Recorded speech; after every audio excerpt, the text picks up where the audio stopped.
बुर्ज हमल एरीज, इस हफ्ते आप लोगों ने थोड़ी सी एहतियात करनी है क्योंकि सूरज ग्रहण है। अपने घर के मामलात में एहतियात बरतीजिएगा, अपने ससुराली मामलात में एहतियात बरतिएगा। कोई लड़ाई झगड़ा या जो है बहसों मुबाहिसा से दूर रहना है।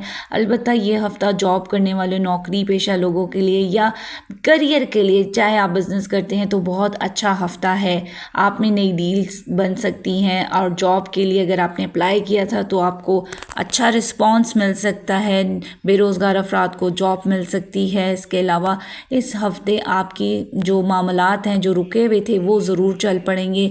अगर प्रॉपर्टी से रिलेटेड कोई प्रॉब्लम चल रही थी तो वो हल हो जाएगी। ये हफ़्ता प्रॉपर्टी की ख़रीदो फ़रोख्त के लिए भी बेहतर है। इस हफ्ते आप सफ़र के इम्कानात भी बढ़ रहे हैं। सेहत की बात की जाए तो आपका स्टमक से रिलेटेड थोड़ी सी एहतियात करनी चाहिए। ओवरऑल ये हफ़्ता आप लोगों के लिए करियर वाइज बहुत अच्छा रहेगा।